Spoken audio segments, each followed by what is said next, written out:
This video has been funded in part by the Guild via Patreon. Check out the links in the description or at the end of this video for more details.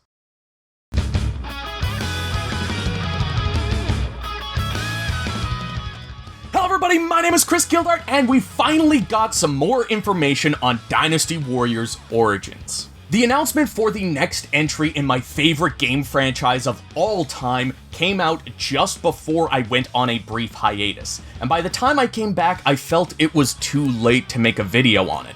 Partly because by that time a month had passed, but also because everything that I wanted to say was said by many other people.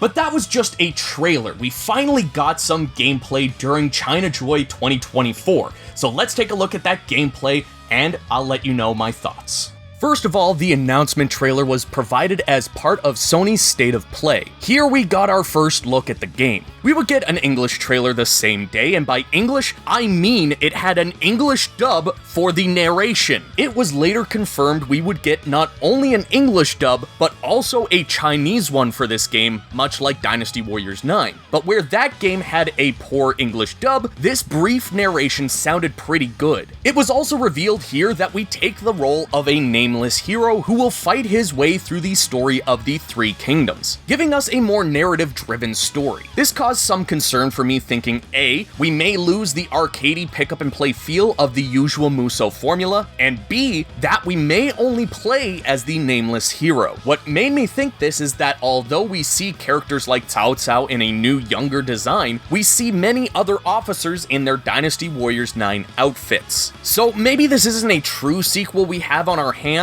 It was also noticed that many of the officers that appear in the trailer aren't using their usual weapons. So does this mean we can change the weapons of NPCs? Or does this mean that clones are back and the weapon assignment is even more fucked than Dynasty Warriors 6? Now that's how fucked I wanna be. Well, that could be arranged. Alright guys, see you later, bye!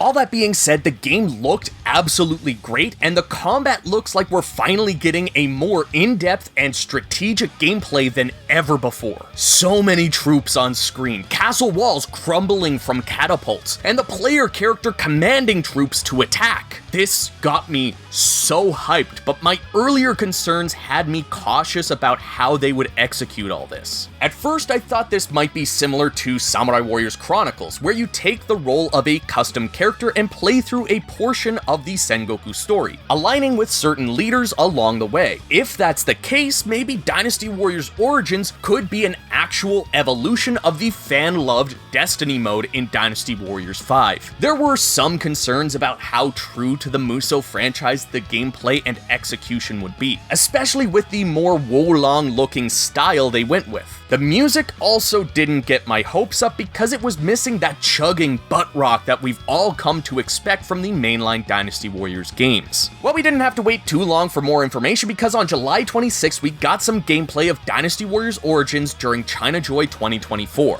I have no idea if ChinaJoy is a game convention or a porn convention, and at this point I think it's too late to ask. This gameplay starts off with our nameless hero walking into a village where it looks like government officials are collecting supplies from the villagers. And they're definitely evil because a kid tries to steal them back but gets attacked. Luckily, our nameless hero is here to save the kid. We also get to see two characters. This sexy village leader looking guy, and speaking of sexy, check out young Guan Yu! They literally just shortened his beard, aged down his complexion a bit, and shaved his mustache.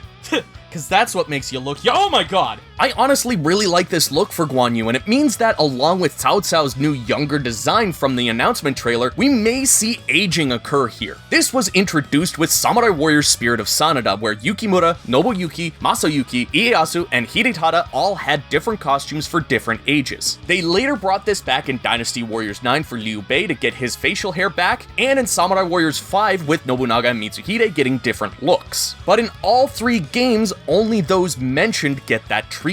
One thing that fans have been wanting for a very long time has been to have all characters age up together. I mentioned this when I did my video on what I would do if I made Dynasty Warriors 10, and I said it would be cool to see them age everyone up at the same time. If characters die by the time you get to the age up point in the story, which I feel would be right after Chebi, you wouldn't have to worry about them. Characters like Dian Wei, Zhang Jiao, Dong Zhuo, Lu Bu, and many others could be left as is. So here's hoping that this game gives us exactly that. Getting back to the gameplay, Guan Yu and the Nameless Hero team up to take on the opposition. We also get to hear a bit of the Chinese dub in this presentation, and it sounds pretty good. Then, the sexy village leader, who just so happens to be Zhang Jiao, leads us away from the village center, and we hear that familiar chugging rhythm guitar, which lets us know that this is, in fact, going to be a Dynasty Warriors game. But something else happens.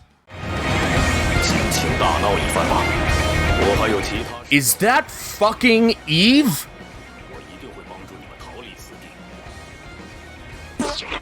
Yeah, this remix of one of the greatest songs in Dynasty Warriors history is amped up to 11. The percussion is doing double time while the main melody is keeping up with the usual tempo. It really makes me hopeful that we'll hear more remixed tracks throughout this game. The combat here looks incredible. So many enemy units on screen, and the troops look to be a bit more aggressive than before. Like, it doesn't look like it's going to be nearly as difficult as Dynasty Warriors 2 or 3, but it looks like the modern series is taking a step in the right direction. We do get mid-battle events, and one thing that is disappointing is how the generic models are just ripped from Dynasty Warriors 9. Like, I understand this game is overhauling so much, and reusing old models will help them focus on the main gameplay, but after seeing the Dynasty Warriors 9 outfits being used in the initial gameplay trailer, it's just incredibly disappointing. Now, I will say that these Dynasty Warriors 9 models may just be placeholders for them to replace once they finalize the models that we're going to end up getting.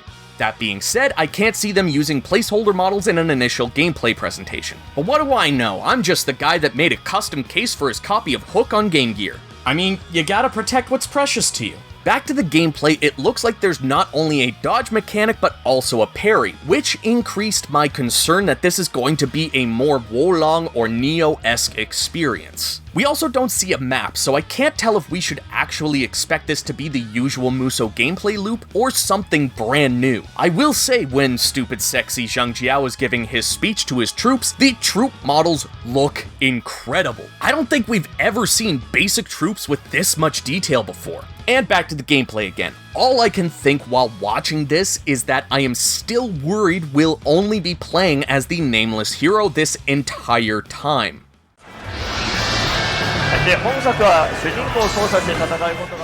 Alright, I think I've made enough sex jokes for one video. God damn, that timing couldn't have been better. The gameplay of the Nameless Hero was just long enough to raise those concerns right before showing off character swapping a la Samurai Warriors 4 and 5. We also get to see how the new Musos may look. Either that or this is a special ability because we do see the R1 icon in the bottom of the screen. After this battle, we sit down with Guan Yu at a campfire and we can see the lip flaps struggling to match the Chinese dub a bit, which doesn't bode well for the English lip flaps. In the past, they would match these during in-game events, but I noticed they didn't even try with Dynasty Warriors 9, and I feel like that's going to be the case for Origins. After our campfire chat with Guan Yu, we see a menu where we can update our weapons before we see this gorgeous map of China that serves as our story menu. We see what looks like Xiahou Dun, but we can't make out his face, and Yuan Shao, who seems to be sporting an outfit that's a mix of his Dynasty Warriors 6 and 9 costumes.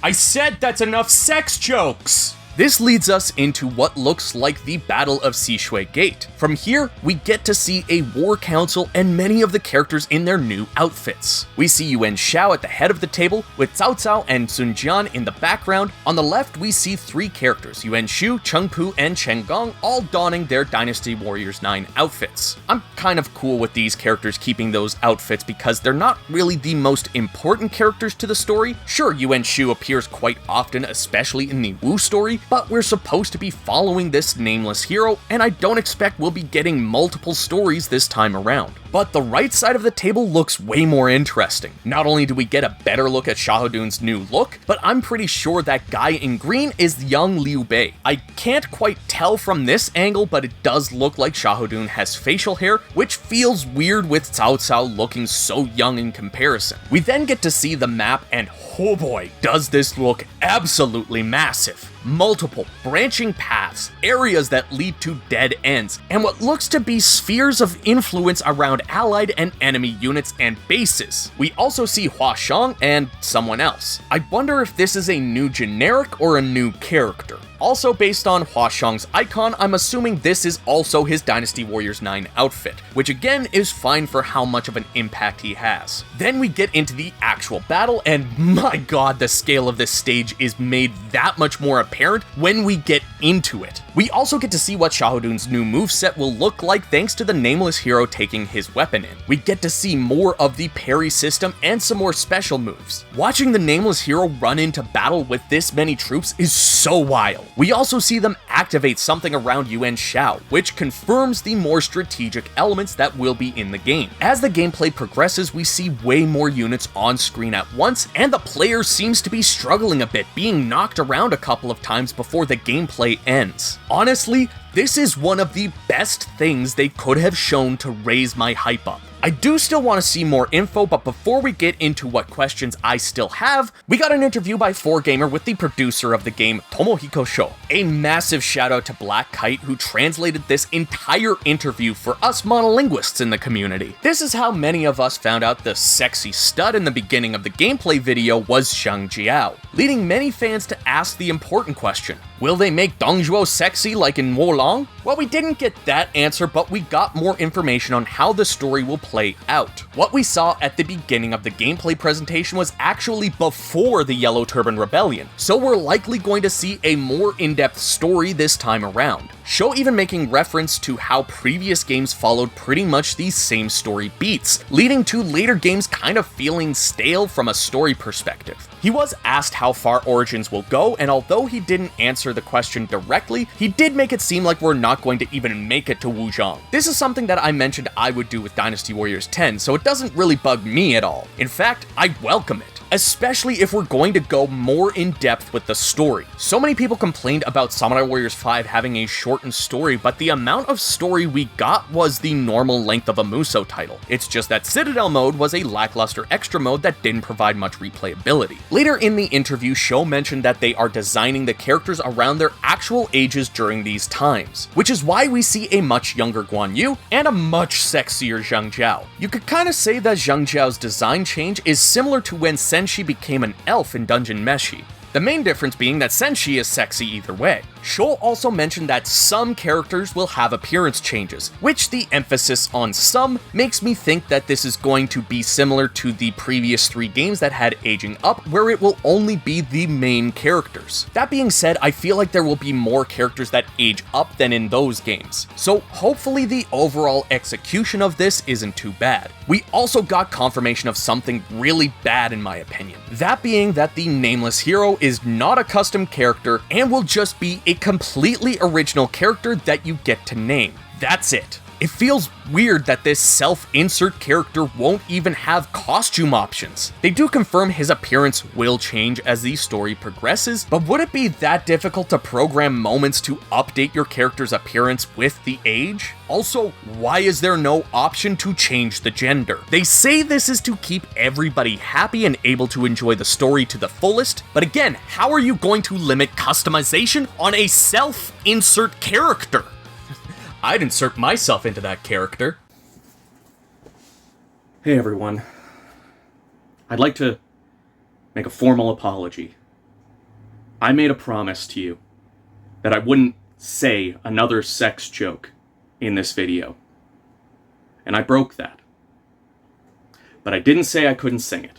This is the most dumbfounding decision I think they've made so far. Everything else about this game is looking fantastic, but they had to ruin it all by not giving us character customization. Now, they did mention that although they don't have plans for costume change options for the nameless hero, they are still considering all the quote-unquote feedback that they've been getting. The interview translation gets better as Sho mentions that combat will be closer to the classic games, specifically mentioning Dynasty Warriors 3 through 6. I don't know why they included 6 in there and not 2, considering 6 had a completely different and terrible combat system, but they also mentioned that different weapons will have a completely different feel to each other, while using the usual Musou combat as a base for it all. We get further confirmation that there will be no open world, and the state combo system has been scrapped. Another question was asked about DLC, and I think the answer Sho gave speaks volumes about what their intentions with Origins are. He said they aren't planning for DLC at this time, as they want to put everything they have into this game. I imagine we'll see something like pre-order DLC or something small that won't add a lot of substance like the Season Pass for Samurai Warriors 5. He did mention that there will likely be requests for specific editions after release, which is when they'll consider what they want to do for DLC. I love this approach. It's what I feel DLC should be. Not planned, but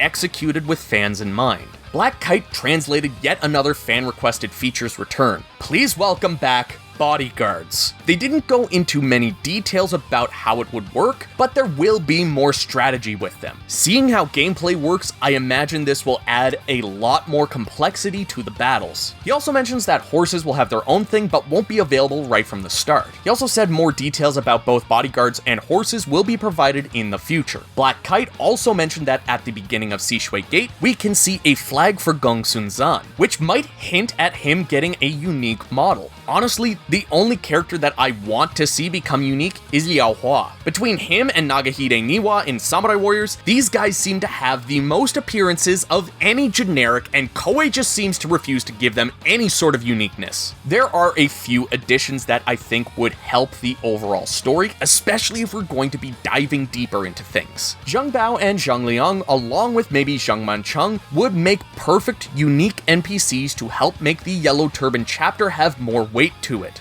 Yiru might be the only Dongzhuo officer I'd make unique to help give Dongzhuo a strategist. Yan Liang and Wen Chou would be great for Guan Du, especially if they really show how powerful they can be before Guan Yu just decimates them. Gongsun Zan becoming unique would be really cool as well. Beyond that though, I don't really know. I may have more interest in the Three Kingdoms than the Sengoku Jidai, but my interest wanes after Chiabi. And even leading up to that, I don't care about many of the characters that are generics. Now it's time to move on to my many questions and concerns so far. First of all, I know we can switch and play as different characters during the story, but will there be a dedicated way for us to play as these characters? Will there be a free mode for us to go back and play previous stages as whichever character we want? Since we definitely have weapon swapping, at least between battles with the nameless hero, are we going to be able to swap weapons with the unique characters? Seeing Dian Wei with the double Vulge is really making me nervous. Will these characters who still appear in their Dynasty Warriors 9 outfits have their models updated? You would think that someone like Dian Wei would have a great importance to Wei's story, but on that note, are we going to get a story that dives into all three kingdoms? Or are we just going to follow Shu? There's definitely pros and cons to both options, but we all know which is going to be the most preferred. Also, what weapons will be in the game? We've seen a sword that's held very similar to Shushu, a spear, Guan Yu's Blue Dragon, Xiahou Padao, these gauntlet-like things, Shu Huang's Great Axe, the Double Vulge, and the Feather Fan. What worries me is that they may focus primarily on the weapons instead of giving each character a unique moveset. This is looking more like what they did with Samurai Warriors 5, but with the focus on expanding on the base controls in a unique way with each weapon, it still has the potential to be a great experience, much like Samurai Warriors 5, just better. In the end, Dynasty Warriors Origins is looking to be shaping up really nicely. The story and combat, which are my main draws, are looking to be the best in the franchise. That being said, I feel like we do need some more information before we can tell how this is going to stand up to the rest. I will say that I'm feeling a lot more positive about this game than before. This gameplay reveal is exactly what my hype needed. I will say that I do like how vague they're being about the information. The last few releases felt like they were showing us as much as possible to get us interested in the game, which meant that by the time we got our hands on them, we had felt like we've experienced everything already. With Dynasty Warriors Origins, I think it's best that we have questions. Hopefully they just drip feed us info as we lead up to the eventual release. Let us have some surprises as we play through the game. Samurai Warriors 5, spoiler alert, had a couple of small surprises like No's death, but other than that, there wasn't really much that was new to us that made us go, oh boy, I'm glad that didn't get revealed leading up to the release. I just hope they don't fall into that trapping. There's something special about jumping into a game almost completely blind, not knowing what to expect. Hell, it would even be cool if they just straight up lied to us about the custom character to prepare us for the worst, but then give us exactly what we wanted in the end. I definitely would like to see what the returning characters are going to look like and more info about the weapons, but that's all I really want. Give us small gameplay videos of different characters, but not all of them. Don't reveal what the aged up models are going to look like. I honestly think Koei's best approach is to just inch us closer and closer to launch. Give us something to talk about when we finally have the game in our hands. That way, by the time the game releases, we'll be edged enough that Dynasty Warriors Origins releases to an absolute explosion. One more sex joke is fine. Anyways, everyone, thank you so much for watching my thoughts on Dynasty Warriors Origins. If you enjoyed it, give it a like and subscribe for more. Also, let me know your thoughts in the comments below. If you'd like to help support this channel and what I do here, you can join the Guild, just like these awesome people that you're seeing on screen right now. You can join them at the end of every single video for just $1 a month over on Patreon, or you can donate in a one-time fashion and join the volunteer unit over on Ko-fi. A special shout out to my Guild Generals Biggie Beg and Loose for supporting this channel at the top tier. There are other rewards and other tiers as well, so check out the links that you see on screen, and I will see you all down in the comments.